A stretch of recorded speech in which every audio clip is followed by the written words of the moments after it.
Hello and welcome to Play Jazz Guitar Now. I'm Mel Reeves.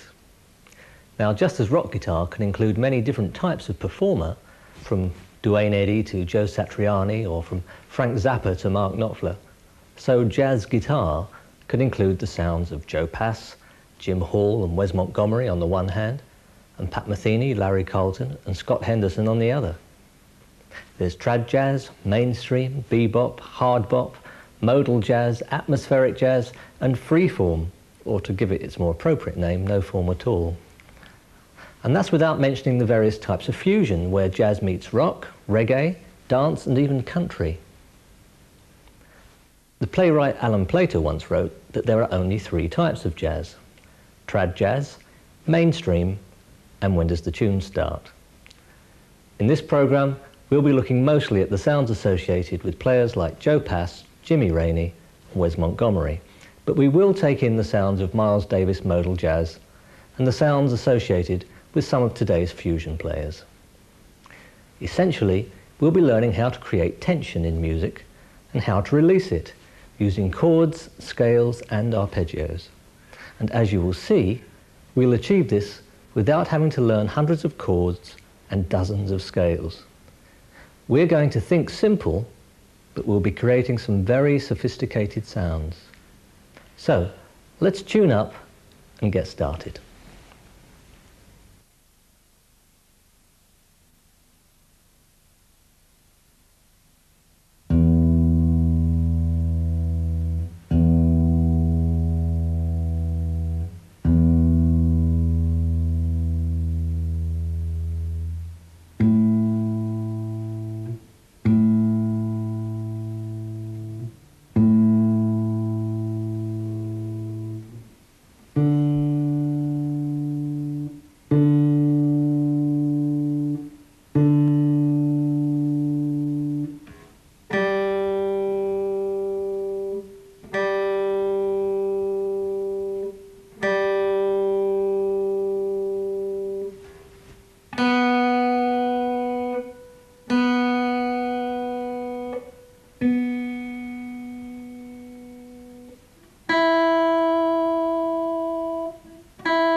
There seems to be some mystery surrounding so-called jazz chords, but the musical building blocks of jazz are the same as those used in virtually all other forms of music.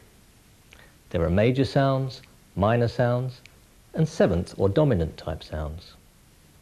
Broadly speaking, the majors and the minors create points of rest, and the dominants suggest movement. The dominants provide tension, and the majors and minors release that tension. Jazz is all about controlling tension and release of tension. Before we actually get down to creating some of those sounds, we ought to look at what makes up what is probably the most important chord sequence in all jazz: the 2-5-1 progression. Now, 90% of music in the Western world is based upon the major scale: do, re, mi, fa, sol, la, ti, do. These are the 12 major scales. Let's look at the scale of C major. As you can see, the notes in the key are C, D, E, F, G, A and B, and it all starts again with C. When playing a tune made up from the C scale, it's obviously sensible to use chords that are made from the same notes. And the 7 notes of the scale of C produce these 7 chords. In jazz, we add an extra note, still from the C scale, to each chord to produce these 7 chords. Now, should you want to know, these are called scale tone sevenths, and they're normally numbered using Roman numerals. So, in the key of C, the 1 chord is C major 7, the 2 chord, D minor 7, the 3rd is E minor 7, the 4 chord is F major 7, the 5 chord is G7, the 6 chord is A minor 7, and the 7 chord is B minor 7 with a flat 5. A 2-5-1 progression then in the key of C is D minor 7 to G7 to C. Here's a chart showing the scale tone sevenths found in each of the 12 major keys. We've highlighted the 2, the 5 and the 1 in each key. On this chart, we've just shown all 12 2-5-1 progressions. So, what's this got to do with playing jazz? Well, let's look at a jazz standard with a typical jazz chord sequence. Now, this sequence would fit several tunes, including Errol Garner's Misty. How many 2-5-1s or just 2 5s can you spot? A minor to D7 to G is 2-5-1 in the key of G. G minor 7 to C7 is 2-5 in the key of F. E minor 7 to A7 is 2-5 in the key of D. And sometimes there's a 1 chord in there too in the song. D major 7 is played. A flat minor 7 to D flat 7 is 2-5 in the key of G flat. F sharp minor 7 to B7 is 2-5 in the key of E. Virtually every bar in that chord sheet has a 2-5 chord sequence, or a 1 chord in it. The B minor 7 is the 6th chord in the key of D. We'll talk about chords 6 and 3 later. Clearly though, recognizing 2 5s, playing 2 5s, and being able to solo over 2 5s is a very big thing in jazz. Now, when you've learned how to play some 2 5s, which we're going to show you in a moment, you might want to come back and play the Misty chord sequence. We're going to learn some fingerings for playing the 2-5 sequence using another well-known jazz standard. We're going to look at a sequence that would fit Duke Ellington's Satin Doll. Before we get into it, let me just say a few words about jazz standards. Jazz musicians often play and record the same tunes over and over again. Now, this is not because they have a very small repertoire. It's just that some tunes, mostly popular songs of the 1930s and 40s, provide a particular challenge to the jazz musician. A song may have a large number of 2-5 chord sequences or other such problems. For the beginning jazz player, it can often be difficult to hear what the experienced jazz musician is doing. This is largely because he or she is not familiar with the original tune that's being treated to a chord and scale makeover. Even before any improvisation begins, many players embellish the original melody. They embellish it so much that it can be difficult to hear just what the real tune is. If you want to hear the original melodies of a large number of jazz standards, I can thoroughly recommend the so-called songbook series recorded by Ella Fitzgerald. Even though Ella swings like crazy and gives all the feeling of a jazz performance, backed by some great musicians, her recordings of the works of Cole Porter, George Gershwin, Duke Ellington, Rodgers and Hart, Jerome Kern and Harold Arlen allow you to hear the original melody clearly, and you'll soon understand how in other recordings musicians are working through and transforming the basic material. You'll also understand just why these tunes are played time and again. In order to learn some ways of playing the 2-5 chord sequence with proper jazz flavouring to the chords, we'll work through this sequence, which we'll call Ellington's Doll. Now, just to confuse you, whenever there's a 2-type chord, D minor 7 for example, you'll find that we don't simply play a D minor 7th. We play D minor 9th, D minor 11th, or some other minor 7th chord with extra colour added. But you should just learn them as 2-type chords. And whenever you see a 2 chord, use one of your favourites. There's no rule written in stone. The same is true for the 5 chord. I've used G 9th, G 13th, G7 with a sharp 5. Learn them all by heart. When you have a 2-5 type progression, you can use any of the 2 shapes followed by any of the 5 shapes. It's up to you to experiment and find your own favourites. There are 7 different 2-5s in this song to get your collection started, but there are lots more waiting to be discovered. Here's Ellington's Doll with the chord diagram shown on the screen the first time through.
Okay, here it is one time for you to play through without me.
Just a quick word here about what I'm doing with my right hand. My left hand's holding a D minor 9, and my right hand is fingering the 4 strings that my left hand is covering. And I'm playing it in a kind of punctuation kind of motion here. I could put a bass note first. I can mix those two things together.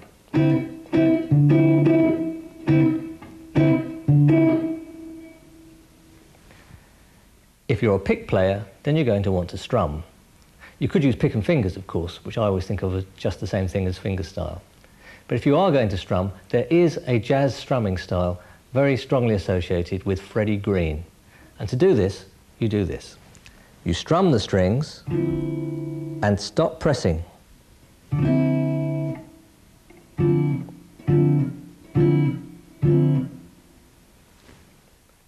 Now obviously you've got to find your own way to do this kind of thing. The very best thing you can do first of all though is listen to as much jazz as possible. Listen to players like Joe Pass and Wes Montgomery to get that mainstream kind of sound. And listen to all the other players too. Maybe you like things like Jamiroquai and you want to hear the kind of rhythms that he plays. It's up to you to listen and learn. You could read all sorts of books about jazz rhythm and I could write down dozens and dozens of them. But really you'd probably only learn 1 or 2. The thing to do is to learn them over a period of time. And usually if you listen to records, if you go to performances, you'll be amazed at how much you pick up without even noticing it. Okay, let's move along now and look at some soloing.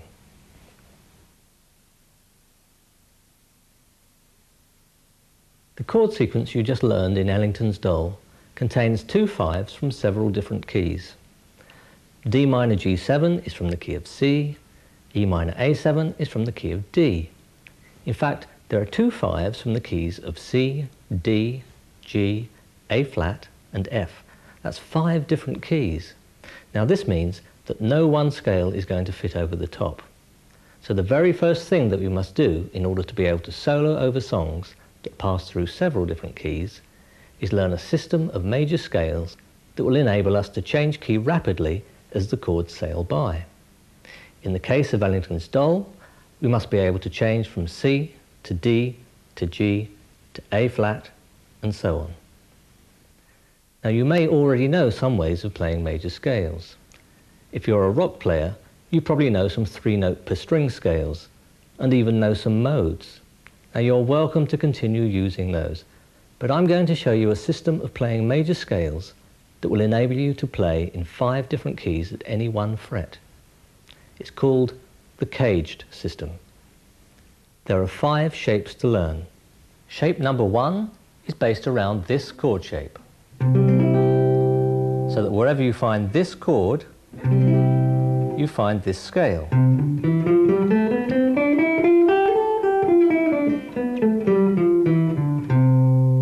Here at the 3rd fret, we have C major. So we'll call this the C form.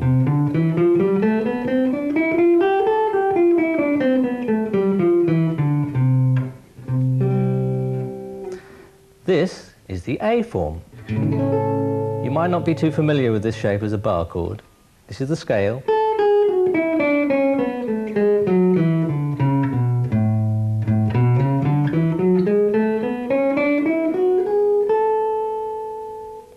Here's the G form.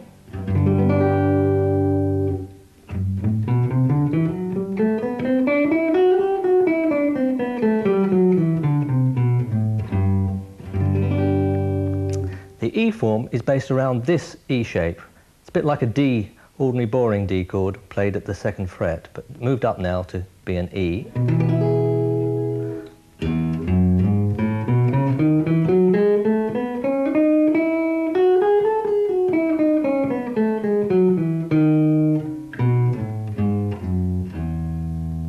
And finally, the D form is based around this D shape. It's really like a C major moved up.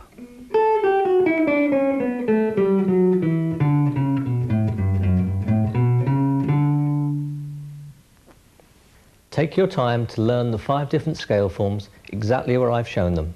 That's with your first finger at the 2nd fret. That's 2nd position for all you classical players.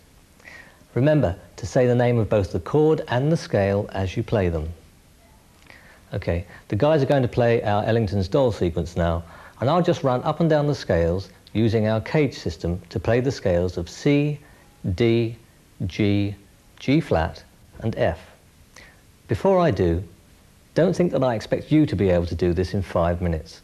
It'll take time just to learn the scales, let alone be able to change from one form to another in time with the piece of music. Start learning your cage system now, and then we'll come back later and look at soloing further. Okay, here's Ellington's Doll.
Well, so far things have probably seemed a bit theoretical, or we've been setting in motion things that will take some time to learn before you'll be able to use them freely. Here, though, we begin some of the fun bits that you can use right from the start. We're going to expand your chord knowledge without you having to learn any new chord shapes. We're going to learn diatonic chord substitution, and that simply means playing the wrong chord at the right time. Look at this chart. C major ninth has the notes C, E, G, B and D. E minor seventh contains E, G, B and D. So we could say that E minor seventh is a C major ninth chord without a C in it. If a bass player is playing the note C, then simply playing our E minor seventh will give us the sound of C major ninth. Likewise, a C sixth has C, E, G and A. A minor seventh is A, C, E and G. So from all this we can form a rule. Whenever we see a 1-type chord, we can play chords 3 or 6 as well.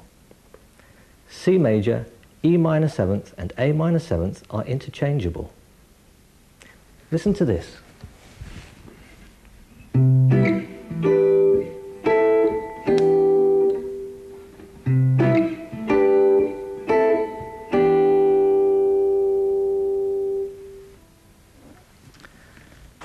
chord 4 in a key is major 2.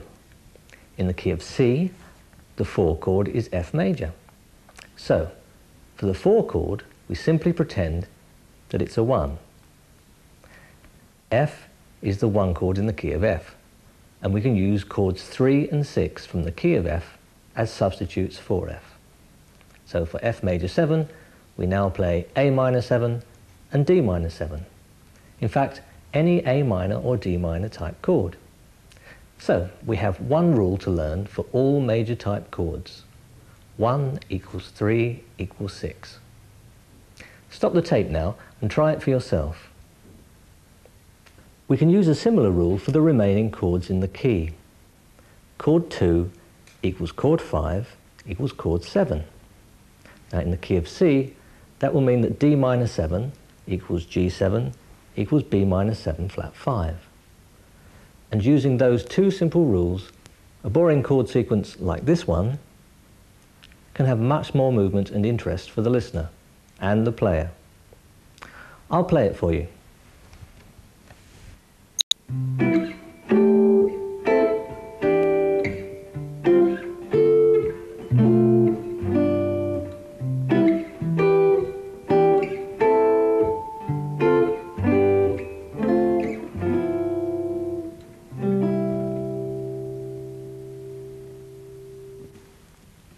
Here are the first 4 bars of our Misty sequence.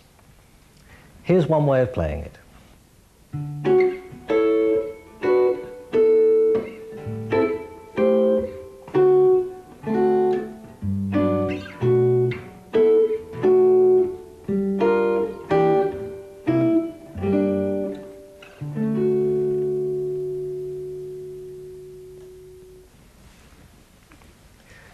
Now this can be overdone, but it's a very strong weapon to have in your armoury. Remember, we may only be playing and thinking simple chords, but the sounds we're producing are highly coloured 9ths, 11ths, 13ths and so on. Now just to show you that this is not restricted to jazz standards, here's a chord sequence the same as that found in Carole King's It's Too Late. The original sequence sets up a good groove, and we wouldn't want to fill the whole thing up with chords. But let's just use a little substitution.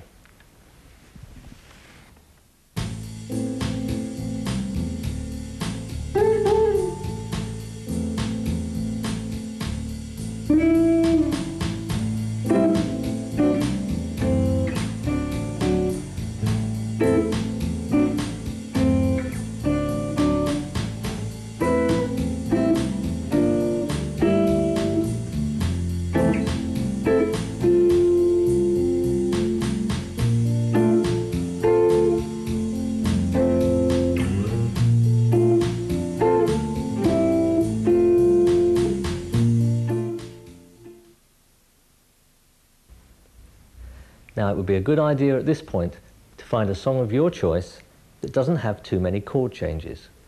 And then you can try making use of our 2 substitution rules all over the place. Don't worry about taste.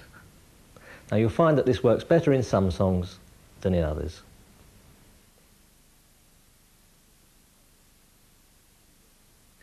If you've learned some of the cage system, let's look at some soloing principles as we work through Ellington's Doll for the first few bars. And I'm going to start up here in the 7th position using the G form of the C major scale.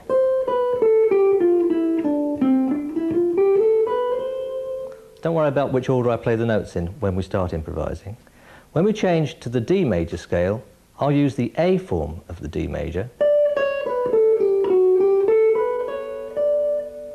Let me try those two.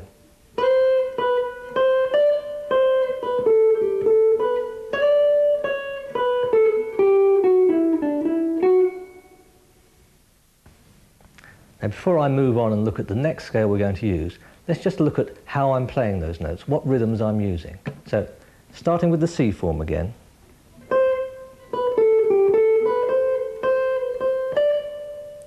And when I play the D scale, I'll use the same rhythm.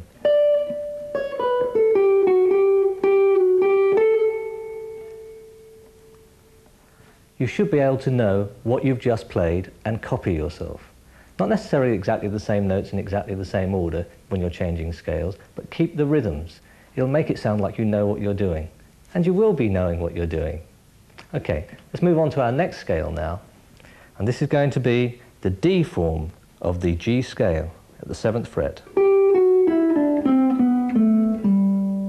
So we start with our C, the D, then the G. And we'll use the same form for the G flat. Be nice to play the same thing in the G and copy it in the G flat. Let's try that from the beginning. C.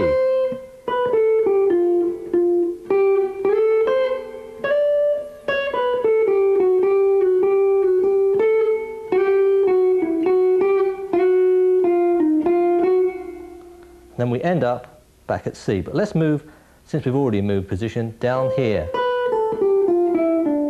That's the A form of the C scale. I'll play all of those again. So we start with C major up here, using the G form, D, the G, G flat, C.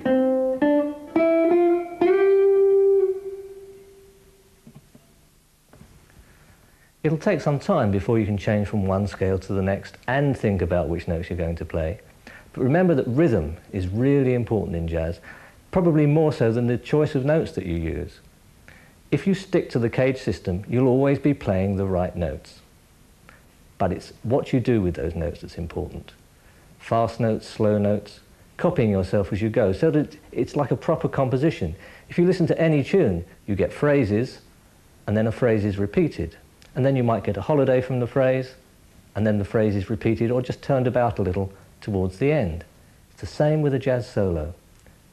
Another thing you can do is you can use the rhythm of the song that you're playing.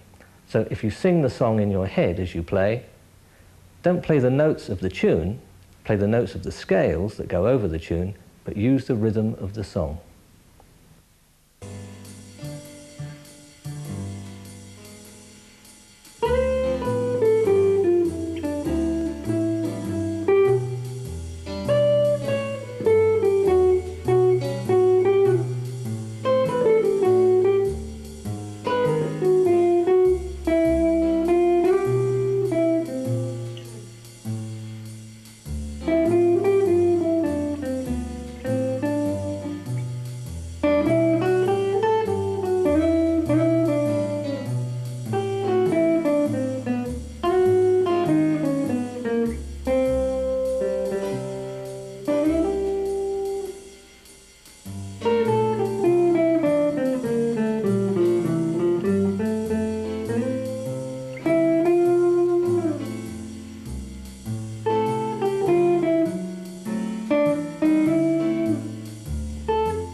Now here's a substitution rule that's difficult to explain, but which is easy to apply. So if you find the theory a little bit difficult to understand, don't worry, because playing the substitution is going to be quite easy. But let's look at the theory first. Here are the notes of a D7 chord. Now, here are the notes of an A flat 7 chord. Notice that the third of the D7 chord, that's the F sharp, is the same note as the seventh of the A flat chord, which is G flat. Remember, G flat and F sharp are the same thing. Also, the seventh of the D7 chord is C, and that's the same as the third of the A flat 7 chord. Now, because they share what are considered to be the most important notes in a chord, the third and the seventh, we can substitute one chord for the other, and this is called tritone substitution. To find which chord will substitute for another using this rule, we have to refer to the musician's slide rule, the cycle of fifths or cycle of fourths. If you don't know this cycle, just let me say that this device has many uses. It can show you 2 5-1s, the number of sharps or flats in a key, and so on. But it will also show us tritone substitutions. So, to find a tritone substitution for G7, simply look immediately opposite the G for its substitution. And that should take you to D flat. Okay? For A7, it'll be E flat. And we play it as a 7, so it'll be E flat 7. It works the other way too, of course. E flat 7, its substitute will be A7. Now there is another way to use tritone substitution without referring to this chart. If we look at this 2-5-1 sequence, D minor, G7, C, if we use a tritone substitution for G7, we use D flat 7. So from this we can say that we can approach any chord from 1 fret above using a seventh or any dominant chord, and thinking this way, a sequence like C, A minor, D minor and G7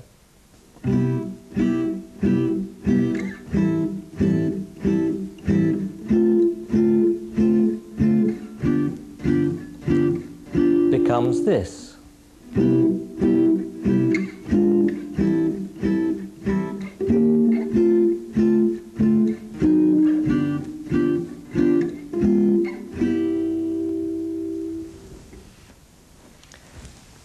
So, although looked at one way, you might say that I'm using tritone substitution, and that sounds very impressive.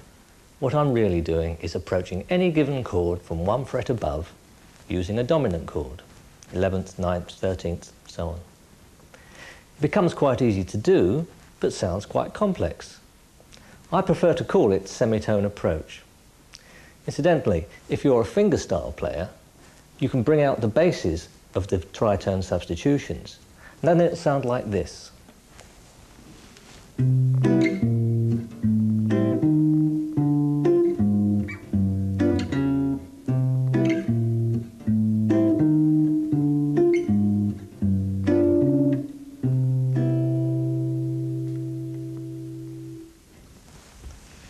Yes, I'm sure you recognize that sound.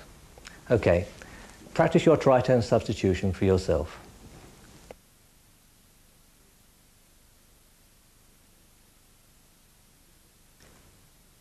Playing chord tones as you solo is a very effective way of leading the listener through a chord sequence.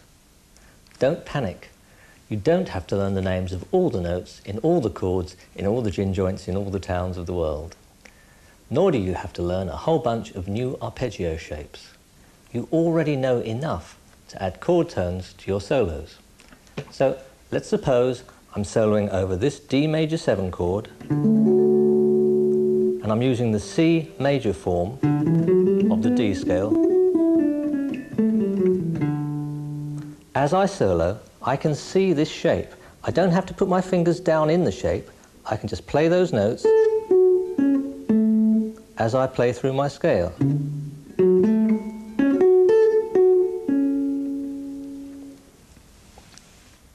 Now, as part of my solo, I could use even more chord tones, because I know several shapes of D major.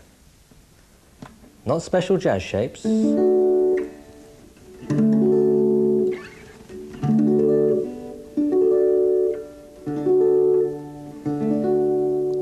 Just ordinary D major shapes that everybody knows. Let's suppose that the chord changes to E minor, and I'm using the A form of the D scale. So we're up here, the chord changes to E minor, and I can see these notes before my eyes. I'll play the scale and put the chord in, or I could start on the chord notes, come down the scale.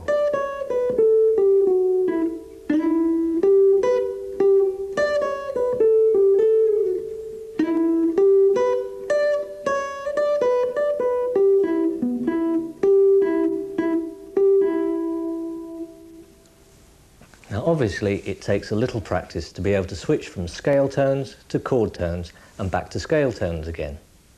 Finding the appropriate shapes up and down the fingerboard will take a little thinking. So start now. How many minor shapes do you know? And where would you need to put them to make them A minor? Here are the basic major, minor and seventh shapes that can be moved up and down the fingerboard to produce the chord of your choice. The root of each one is clearly shown. When you begin to feel comfortable using chord tones and scales together, think about our chord substitution rules. Over my D major 7, I can also use the chord tones from F sharp minor and B minor. Think about it. Okay, time now to move on to my favourite part of the programme, where we really start to create those sounds that are unmistakably jazz. Sharp 9s, flat 9s, sharp 5s and flat 5s.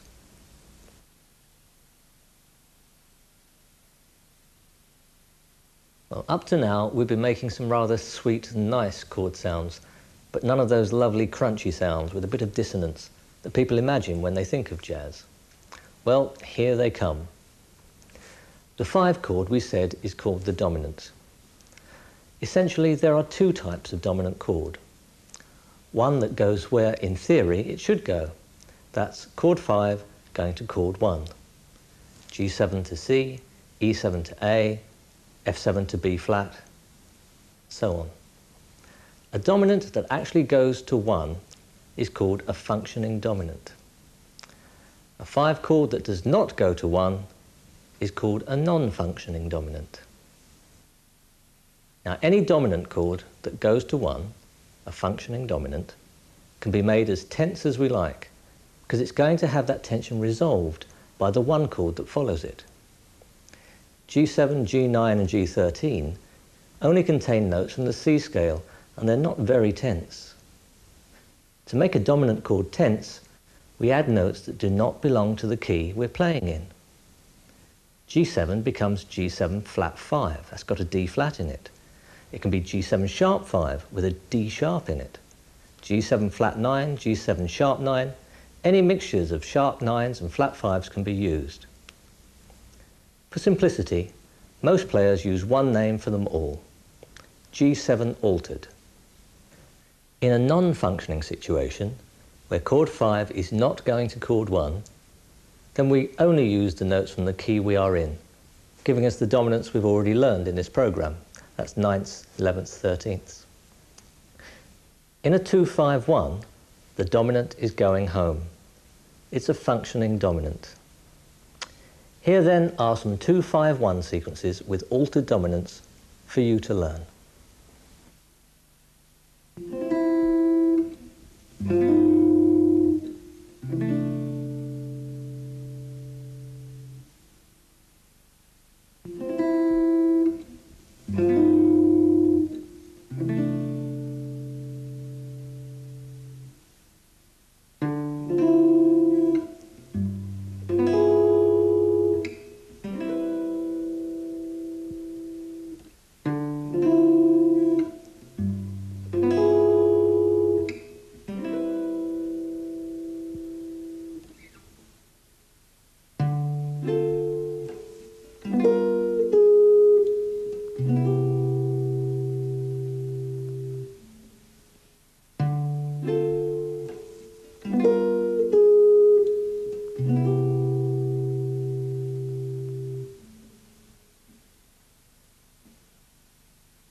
So let's get straight to the meaty bit, or the veggie bit for non-meat eaters. If an altered dominant chord is made up with notes that are not in our major scale system, what can we play over functioning dominants? Well, there is one scale that contains all of those lovely altered notes. Here are the notes in a G7 altered chord with all of the alterations. Now, these are the notes contained in the A-flat jazz minor scale. Well, from this, we can make a rule. Over any functioning dominant chord, whether it actually contains all of the alterations or not, we can play the jazz minor scale, whose root is 1 fret higher than our dominant. So that means for G7, we play A-flat jazz minor.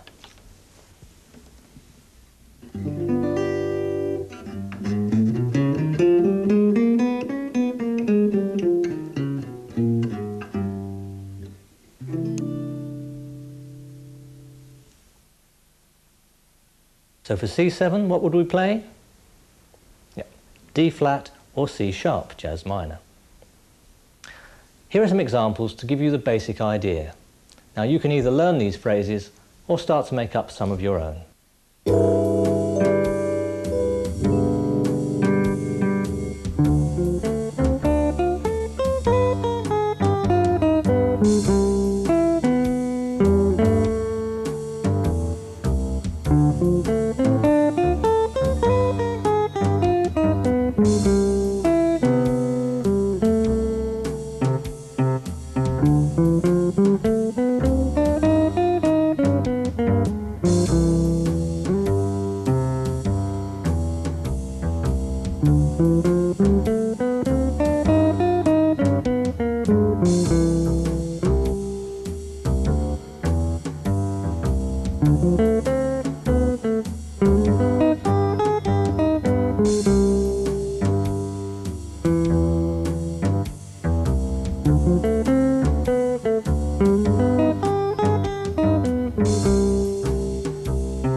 Well, now non-functioning dominants begin to sound very bland in the company of their more interesting relative. So to add a little spice to soloing over non-functioning dominants, we can also use the jazz minor, but we use one whose root is based on the fifth of the chord we're playing over. You can use your cycle of fifths to work this out. For example, for G7, non-functioning, we play D jazz minor.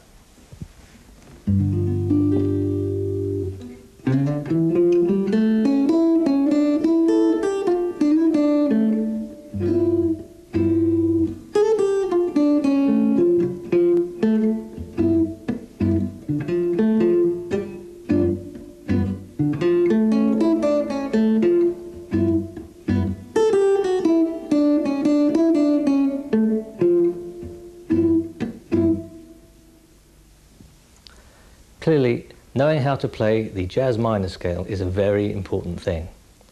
But of course, you're already trying to learn your cage system.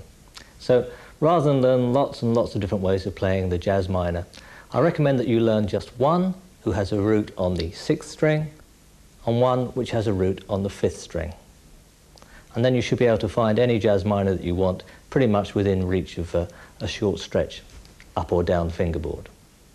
Okay, we'll leave you to do that. Then we'll come back and we'll talk about some more pieces to play.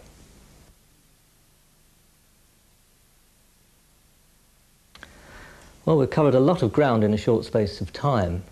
We've looked at scale tones sevenths, 2-5-1 chord progressions. We looked at how to play dominants, both functioning and non-functioning. We've got a scale system for soloing in any major key. And we've got a minor scale that we can use to play over dominant chords. That's quite a lot to take in.